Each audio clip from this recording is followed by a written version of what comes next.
다 함께 사도신경으로 신앙 고백하심으로 하나님께 예배드리겠습니다. 나는 전능하신 아버지 하나님, 천지의 창조주를 믿습니다. 나는 그의 유일하신 아들 우리 주 예수 그리스도를 믿습니다. 그는 성령으로 잉태되어 동정녀 마리아에게서 나시고 본디오 빌라도에게 고난을 받아 십자가에 못 박혀 죽으시고 장사된 지 사흘 만에 죽은 자 가운데서 다시 살아나셨으며 하늘에 오르시어 전능하신 아버지 하나님 우편에 앉아 계시다가 거기로부터 살아있는 자와 죽은 자를 심판하러 오십니다. 나는 성령을 믿으며 거룩한 공교회와 성도의 교제와 죄를 용서받는 것과 몸의 부활과 영생을 믿습니다. 아멘. 찬송가 570장 함께 찬양드리겠습니다.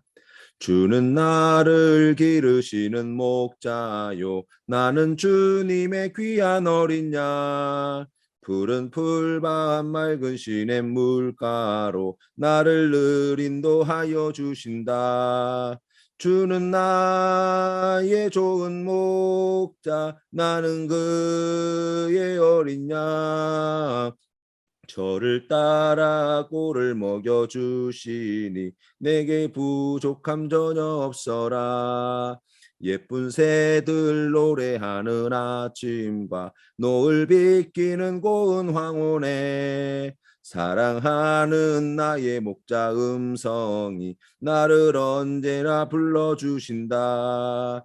주는 나의 좋은 목자, 나는 그의 어린 양. 저를 따라 꼴을 먹여주시니 내게 부족함 전혀 없어라. 못된 짐승 나를 해치 못하고 거친 비바람 상치 못하리. 나의 주님 강한 손을 펼치사 나를 주야로 지켜주신다. 주는 나의 좋은 목자, 나는 그의 어린 양. 저를 따라 꼴을 먹여주시니 내게 부족함 전혀 없어라. 아멘.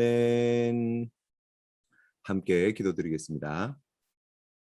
은혜가 풍성하신 하나님 아버지 감사합니다. 오늘도 우리를 사랑하여 주셔서 쓸 것과 필요한 모든 것을 공급하여 주시고 우리가 주님을 기뻐하는 귀한 믿음의 삶의 자리로 나아갈 수 있도록 인도해 주시니 감사합니다. 하나님 아버지, 우리가 하나님께로부터 받은 은혜와 사랑이 얼마나 많고 큰지 우리가 다 헤아릴 수 없음을 이 시간 고백합니다. 그 풍성하신 은혜와 사랑을 우리가 받았사오니 베풀으신 그 은혜와 사랑을 하나님의 나라와 의를 위하여 귀하게 사용하게 하여 주시옵소서. 하나님 안에서 참된 풍요로움과 부유함을 누리게 하여 주시고 부족함이 없는 그러한 믿음의 삶을 살아갈 수 있도록 인도하여 주시옵소서. 아버지 하나님, 우리가 세상의 헛된 것을 구하는 어리석은 인생이 되지 않게 하여 주시옵소서. 세상의 헛된 것을 의지하는 연약한 인생이 되지 않게 하여 주시옵소서. 전능하신 하나님을 의지하며 믿음으로 나아가는 주님의 백성 되게 하여 주시옵소서. 하나님 아버지, 오늘도 사랑하는 성도님들의 삶을 지키고 보호하여 주시어서 우리 성도님들의 심령을 강건하게 하시고 육신을 주님께서 온전하게 하여 주시기를 간절히 원합니다. 하나님, 사랑하는 성도님들의 가정에 하나님의 평화가 임하여지게 하시고 예수 그리스도의 사랑이 가득하여지기를 간절히 원합니다. 아버지 하나님, 우리 귀한 성도님들의 직장과 사업장 위에 하나님 크신 은혜를 베풀어 주셔서 하나님께서 기뻐하시는 아름다운 좋은 결실들이 풍성히 맺히게 하여 주시옵시고 많은 사람들에게 복이 되어지는 직장과 사업체가 될 수 있도록 은혜 더하여 주시기를 간절히 구합니다. 주님 함께하여 주시옵소서. 하나님께 믿음으로 간구하는 모든 기도자들의 기도를 들으시고 응답하여 주시되 속히 응답하여 주시기를 간절히 구합니다. 우리의 소원과 그 마음의 기도의 제목을 주님께서 들으실 때에 하나님 아버지의 뜻을 이루는 데 귀하게 쓰임받을 수 있도록 인도하여 주시기를 간절히 원합니다. 아버지 하나님, 그리하여서 이 위태롭고 험악한 세월 속에서도 주님을 사랑하는 그 귀한 믿음으로 매일의 삶이 감사가 넘치는 복된 삶의 자리가 되게 하여 주옵소서. 거룩하신 예수님의 이름으로 기도드립니다. 아멘. 오늘 우리에게 주신 하나님 말씀은 출애굽기 7장 말씀입니다. 함께 봉독하시겠습니다. 제 7장. 여호와께서 모세에게 이르시되 볼지어다, 내가 너를 바로에게 신같이 되게 하였은즉 네 형 아론은 네 대언자가 되리니 내가 네게 명령한 말을 너는 네 형 아론에게 말하고 그는 바로에게 말하여 그에게 이스라엘 자손을 그 땅에서 내보내게 할지니라. 내가 바로의 마음을 완악하게 하고 내 표징과 내 이적을 애굽 땅에서 많이 행할 것이나 바로가 너희의 말을 듣지 아니할 터인즉 내가 내 손을 애굽에 뻗쳐 여러 큰 심판을 내리고 내 군대 내 백성 이스라엘 자손을 그 땅에서 인도하여 낼지라. 내가 내 손을 애굽 위에 펴서 이스라엘 자손을 그 땅에서 인도하여 낼 때에야 애굽 사람이 나를 여호와인 줄 알리라 하시매 모세와 아론이 여호와께서 자기들에게 명령하신 대로 행하였더라. 그들이 바로에게 말할 때에 모세는 80세였고 아론은 83세였더라. 여호와께서 모세와 아론에게 말씀하여 이르시되 바로가 너에게 이르기를 너희는 이적을 보이라 하거든 너는 아론에게 말하기를 너희 지팡이를 들어서 바로 앞에 던지라 하라. 그것이 뱀이 되리라. 모세와 아론이 바로에게 가서 여호와께서 명령하신 대로 행하여 아론이 바로와 그의 신 앞에 지팡이를 던지니 뱀이 된지라. 바로도 현인들과 마술사들을 부르매 그 애굽 요술사들도 그들의 요술로 그와 같이 행하되 각 사람이 지팡이를 던지매 뱀이 되었으나 아론의 지팡이가 그들의 지팡이를 삼키니라. 그러나 바로의 마음이 완악하여 그들의 말을 듣지 아니하니 여호와의 말씀과 같더라. 여호와께서 모세에게 이르시되 바로의 마음이 완강하여 백성 보내기를 거절하는도다. 아침에 너는 바로에게로 가라. 보라, 그가 물 있는 곳으로 나오리니 너는 나일 강가에 서서 그를 맞으며 그 뱀 되었던 지팡이를 손에 잡고 그에게 이르기를 히브리 사람의 하나님 여호와께서 나를 왕에게 보내어 이르시되 내 백성을 보내라. 그러면 그들이 광야에서 나를 섬길 것이니라 하였으나 이제까지 내가 듣지 아니하도다. 여호와가 이같이 이르노니 내가 이로 말미암아 나를 여호와인 줄 알리라. 볼지어다, 내가 내 손에 지팡이로 나일강을 치면 그것이 피로 변하고 나일강의 고기가 죽고 그 물에서는 악취가 나리니 애굽 사람들이 그 강물 마시기를 싫어하리라 하라. 여호와께서 또 모세에게 이르시되 아론에게 명령하기를 네 지팡이를 잡고 네 팔을 애굽의 물들과 강들과 운하와 못과 모든 호수 위에 내밀라 하라. 그것들이 피가 되리니 애굽 온 땅과 나무 그릇과 돌 그릇 안에 모두 피가 있으리라. 모세와 아론이 여호와께서 명령하신 대로 행하여 바로와 그의 신하의 목전에서 지팡이를 들어 나일강을 친다. 그 물이 다 피로 변하고 나일강의 고기가 죽고 그 물에서는 악취가 나니 애굽 사람들이 나일강 물을 마시지 못하며 애굽 온 땅에는 피가 있으나 애굽 요술사들도 자기들의 요술로 그와 같이 행하므로 바로의 마음이 완악하여 그들의 말을 듣지 아니하니 여호와의 말씀과 같더라. 바로가 돌이켜 궁으로 들어가고 그 일에 관심을 가지지도 아니하였고 애굽 사람들은 나일강 물을 마실 수 없으므로 나일강가를 두루 파서 마실 물을 구하였더라. 여호와께서 나일강을 치신 후 이레가 지나니라. 하나님께서 모세를 이스라엘 백성들과 바로 왕에게 보냈지만 아직도 나는 입이 둔한 자입니다. 다른 사람을 보내어 달라고 말하는 모세에게 우리 하나님께서는 두 가지 조치를 내려주십니다. 첫 번째 조치는 바로에게 모세 너는 신과 같은 존재가 될 것이라고 말씀하십니다. 이 말씀은 모세가 신이 될 것이라는 말이 아니라 하나님께서 모세를 통해 바로에게 말씀하신 대로 그 모든 것을 다 행하여 주실 것이고 바로는 모세의 말대로 나타나는 여러 가지 재앙과 기적 속에서 모세를 향한 두려움을 넘어서 모세에게 말씀하여 주시는 하나님에 대한 두려움을 갖게 만드실 것이라는 뜻입니다. 바로 왕은 애굽에서 살아있는 신으로 추앙받던 자입니다. 자신의 권세가 얼마나 강력한지 누구보다 잘 알고 있는 사람입니다. 말 한마디에 그 엄청난 피라밋과 온갖 건축물들이 만들어지고 사람의 목숨을 죽일 권세도 살릴 권세도 그에게 있는 자입니다. 그럼에도 불구하고 자신의 힘과 권세로 도저히 감당할 수 없는 엄청난 능력이 모세를 통해서 나타나는 것입니다. 모세가 점점 더 두려워지기 시작할 것입니다. 하나님은 한 번도 만난 적이 없지만 모세가 전하는 하나님의 이름이 두렵게 여겨지게 될 것입니다. 그래서 2절부터 5절 말씀에 나와 있듯이 결국 이스라엘 백성들이 바로 왕이 스스로 나가라고 하게 될 것이라는 것입니다.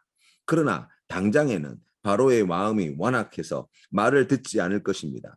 그럼에도 불구하고 하나님이 명령하신 여러 번의 재앙이 애굽 땅에 내리고 난 뒤에야 이 백성을 이끌고 나오시게 될 것이라고 말씀하시는 것입니다. 두 번째로 모세에게 형 아론이 너의 대언자가 될 것이라고 가르쳐 주십니다.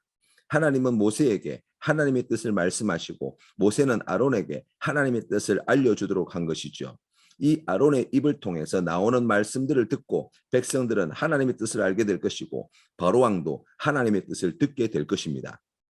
결국 여기 등장하는 모세와 아론과 애굽의 바로 왕을 하나님은 자신의 존재를 이 땅에 드러내시며 자신을 증명하는 도구로 사용하실 것이라고 말씀하십니다. 하나님이 뜻하시는 최종 목적이 무엇입니까? 모세와 아론과 바로 왕과 이스라엘 백성들뿐만 아니라 5절 말씀처럼 애굽 사람들까지도 여호와 하나님이 어떤 분이신지 알게 만드시겠다는 것입니다. 애굽 사람들까지 하나님이 누구신지 알도록 부름받은 사명자, 바로 그들이 모세와 아론이라고 이야기할 수 있습니다. 승천하시던 예수님께서 예수님을 따르는 제자들에게 말씀하신 것처럼 땅끝까지 이르러 내 증인이 되라고 하신 뜻과 동일합니다. 택한 백성 이스라엘만 위해 부르지 않으셨다는 것입니다. 바로 왕과 애굽의 모든 백성들까지도 하나님을 알게 하시기 위해서 하나님의 말씀을 듣게 하시기 위해서 우리를 택하여 부르셨다는 사실을 늘 명심하십시다. 6절 말씀에 모세와 아론은 여호와께서 자기들에게 명령하신 대로 행하였습니다. 우리도 하나님의 명령에 순종하여 땅끝까지 이르러 정말 이 사람은 절대로 예수 믿을 사람이 아니라고 생각되는 사람들에게까지 복음을 전하는 성도와 교회가 되십시다. 하나님은 그런 성도들과 교회를 통해 역사하시는 것입니다. 모세와 아론은 바로왕 앞에 섰습니다. 그리고 바로왕이 보는 앞에서 하나님이 명하신 대로 지팡이를 던져 뱀이 되게 하는 기적을 보여주었습니다. 그러나 바로왕은 눈 하나 깜짝하지 않습니다. 왜냐하면 바로왕 주변에 있는 이 마술사들도 그와 같은 능력을 행하여 지팡이들을 던져 뱀이 되게 만들었습니다. 바로왕의 궁전은 애굽의 마술사들이 던진 지팡이들이 변한 뱀들과 아론의 지팡이가 던진 뱀들이 우글대는 그러한 장소가 되었습니다. 그러나 얼마 지나지 않아 아론의 지팡이가 애굽 마술사의 지팡이들을 모두 다 삼켜버렸다고 이야기합니다. 하지만 바로왕의 마음은 완악해서 하나님의 말씀을 듣지 않습니다. 완악하다는 뜻은 완고하게 하다라는 의미와 함께 무감각하다, 둔감하다는 뜻을 함께 가지고 있습니다. 그래서 바로왕의 눈으로 직접 아론의 지팡이가 자신들의 마술사의 지팡이를 삼킨 것을 다 보았음에도 불구하고 애굽의 마술사들도 지팡이를 뱀으로 만드는 일을 할 수 있다는 것을 더 크게 여기고 하나님의 말씀을 끝내 거절한 것입니다. 우리는 여기서 바로왕의 힘과 권세에 대해 다시 생각해 볼 수 있습니다. 결코 만만하지 않다는 것입니다. 결코 쉬운 상대가 아닙니다. 그러나 그들이 아무리 강한 힘과 무시할 수 없는 능력을 가지고 있어도 그것을 하나님을 대적하는 데 사용하게 될 때 하나님은 그들을 압도하시는 힘과 능력으로 그 모든 대적들을 마침내 제압해 내신다는 사실입니다. 사랑하는 성도 여러분, 세상을 너무 만만하게 봐서는 안 됩니다. 하나님이 이 우주 만물을 창조하시고 다스리시며 우리가 하나님의 백성이 되고 하나님이 우리의 하나님이 되어주신다고 약속하셨기 때문에 세상은 아무것도 아니라고 생각해서는 안 됩니다. 세상은 모두 가짜이고 세상에 속한 것은 모두 헛된 것이라고 우리가 단순하게 부정해 버릴 수 있는 것도 아닙니다. 앞으로 계속해서 보게 될 것이지만 하나님은 지금 이스라엘 백성들뿐만 아니라 바로왕과 애굽 백성들에게도 하나님이 어떤 분이신지 가르쳐 주시기를 위해 부단히 애쓰신다는 사실을 기억해야 합니다. 간편하게 말 안 듣고 대적하는 바로왕과 애굽 백성들을 순식간에 다 죽여버리고 이스라엘 백성들만 데리고 가나안 땅에 가면 너무나 쉽게 목적을 달성할 수 있지만 하나님은 그렇게 하시지 않는다는 것입니다. 완악한 바로왕이 하나님을 인정하고 하나님께 항복하여 스스로 이스라엘 백성을 보낼 때까지 하나님은 바로왕의 수준에 맞는 여러 가지 일들을 행하여 주십니다. 애굽 백성들이 하나님을 인정하고 하나님께 항복할 때까지, 그래서 자신들이 가지고 있는 모든 재산을 이스라엘 백성들이 요구할 때 스스로 다 내어놓을 때까지 하나님은 그들에게 하나님이 어떤 분이신지 가르쳐 주시기를 원하신다는 것입니다. 한두 번의 이적으로 바로왕의 마음이 바뀌지 않는다는 것을 하나님은 아십니다. 애굽 백성들이 한두 번의 이적으로 하나님께 항복하지 않을 것 또한 우리 주님께서는 아십니다. 그래서 항복할 때까지 놀라운 이적으로 재앙을 계속해서 내리는 것입니다. 이를 통해 이스라엘 백성들 또한 하나님에 대한 믿음과 지식을 더욱 굳세게 하여지고 마침내 출애굽의 여정을 믿음으로 따르게 하신다는 것입니다. 이제 첫 번째 재앙을 애굽 땅에 내립니다. 하나님은 모세에게 나일 강가로 나와 있는 바로에게 가서 뱀이 되었던 지팡이를 들고 히브리 사람의 하나님 여호와께서 나를 왕에게 보내어 이르시되 내 백성을 보내라. 그러면 그들이 광야에서 나를 섬길 것이니라고 하였으나 내가 이제까지 듣지 아니하도다. 여호와가 이같이 이르노라. 내가 이로 말미암아 나를 여호와인 줄 알리라. 볼지어다 내가 내 손의 지팡이로 나일강을 치면 그곳이 피로 변하고 나일강의 고기가 죽고 그 물에서 악취가 나리니 애굽 사람들이 그 강물 마시기를 싫어하리라 하라 말씀하셨습니다. 그리고 아론에게 지팡이를 애굽의 강과 물들 위에 내밀라고 지시하셨고 그대로 행하였더니 바로왕과 그 신하들의 목전에서 나일강을 쳤을 때 물이 다 피로 변하고 물고기가 죽고 악취가 나고 애굽 사람들이 마실 수 없게 되었다는 것입니다. 그런데 애굽의 마수사들도 이와 비슷한 일을 행하는 것을 보고 바로왕은 마음을 완악하게 먹고 하나님의 말씀을 듣지 않았다는 겁니다. 나일강은 애굽 사람들에게 생명의 젖줄입니다. 모든 풍요와 부유함의 원천입니다. 그래서 애굽 사람들은 나일강을 숭배합니다. 나일강의 신인 하피를 섬겼습니다. 이 하피 신은 때가 되면 나일강을 범람시키고 그로 말미암아 애굽 사람들을 큰 두려움에 빠뜨리게 만들지만 범람 이후 나일 삼각주는 더욱 비옥하게 되어지고 곡물의 생산량은 더 늘어나게 해줍니다. 그렇기 때문에 나일강과 히피 신은 애굽 사람들에게 너무나 중요한 의미를 가지고 있는 존재들입니다. 그런데 하나님이 모세를 통해 나일강을 피로 바꾸시고 강에 있는 모든 물고기를 죽이시고 사람이 마치지 못할 강이 되게 하셨습니다. 이를 통해 진정한 풍요와 부요를 가져다 주는 신은 오직 하나님 한 분밖에 없으며 그들이 섬기는 히피 신은 우상에 불과하고 나일강은 하나님이 창조하신 자연의 강에 불과하다고 말씀해 주셨습니다. 그리고 하나님은 살아계시며 애굽 왕 바로보다 그들이 믿고 있는 히피 신보다 더욱 강하신 분임을 보여주셨습니다. 오늘을 살아가는 우리에게도 풍요함과 부유함은 매우 중요한 주제입니다. 많은 사람들이 더 풍요롭게, 더 부유한 삶을 살기를 원합니다. 이를 위해 좋은 대기업에 취업하거나 공기업에 들어가는 것을 꿈꿉니다. 이를 위해 좋은 대학에 들어가고 좋은 기술을 가지기 위해 노력합니다. 이를 위해서 어려서부터 공부를 그렇게 열심히 해내는 것입니다. 어느 순간 예수님을 믿는 우리도 좋은 대학이, 좋은 직장이, 좋은 기술과 좋은 성적이 우리에게 부유함과 풍요함을 가져다 주는 것이라고 믿게 되었습니다. 오늘 첫 번째 재앙을 통해 하나님은 그 모든 것들은 단지 하나님의 나라와 의를 이루기 위해 그리고 하나님이 하나님 되심을 나타내고 하나님의 이름을 높이기 위해 애굽 사람들에게 하나님이 허락하신 선물로 나일강을 만들어 주셨다는 것을 보여주십니다. 그렇기 때문에 하나님이 우리에게 허락하신 기회이며 선물인 그와 같은 모든 것들을 우리가 생각할 때 하나님의 나라와 의를 이루기 위하여 하나님의 되심을 나타내 보이기 위하여 하나님을 높여드리기 위하여 우리에게 주신 기회이며 은혜의 선물임을 늘 명심해야 합니다. 참된 부유함과 풍요로움은 하나님 안에 있을 때만 비로소 누릴 수 있습니다. 여호와 하나님이 우리의 목자가 되실 때 푸른 초장 쉴만한 물가로 인도해 주시고 우리에게 부족함이 없는 복된 삶을 누리게 해 주십니다. 예수님은 누구든지 목마르거든 내게로 와서 마시라고 말씀하십니다. 나를 믿는 자는 성경의 이름과 같이 그 배에서 생수의 강이 흘러나올 것을 약속해 주셨습니다. 사랑하는 성도 여러분, 대한민국 역사상 가장 부유한 오늘을 우리가 지금 살아가고 있습니다. 그럼에도 불구하고 이전보다 더 많은 요구와 필요와 부족함과 갈증을 우리가 호소하는 시대 속에 살고 있지 않습니까? 이렇게 많은 것이 주어져 있는데 여전히 가난합니다. 여전히 기근에 시달리는 처럼 말합니다.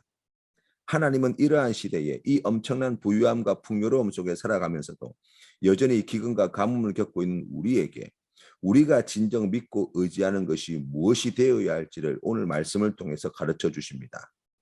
우리에게 참된 풍요로움과 부유함을 가져다 주시는 분, 오직 우리가 믿고 의지하는 하나님 한 분밖에 없음을 믿으시는 우리 성도님들 되시기를 바랍니다. 그리고 하나님께서 우리를 보내신 삶의 자리에 하나님께서 우리에게 허락하신 그와 같은 많은 것들을 우리가 하나님의 영광을 위하여 하나님의 나라와 의를 이루는데 먼저 사용하게 될 때 하나님께서 주시는 더 큰 은혜와 복을 받아 누리게 될 것을 늘 기억하는 성도님 되시기를 바랍니다. 그리하여서 하나님 안에서 부족함이 없습니다. 내가 만족함을 누립니다. 고백하는 우리 모든 믿음의 성도님들 다 되시기를 주님의 이름으로 축복합니다. 주님 가르치신 기도로 예배를 마치겠습니다. 하늘에 계신 우리 아버지, 아버지의 이름을 거룩하게 하시며 아버지의 나라가 오게 하시며 아버지의 뜻이 하늘에서와 같이 땅에서도 이루어지게 하소서. 오늘 우리에게 일용할 양식을 주시고 우리가 우리에게 잘못한 사람을 용서하여 준 것 같이 우리 죄를 용서하여 주시고 우리를 시험에 빠지지 않게 하시고 악에서 구하소서. 나라와 권능과 영광이 영원히 아버지의 것입니다. 아멘.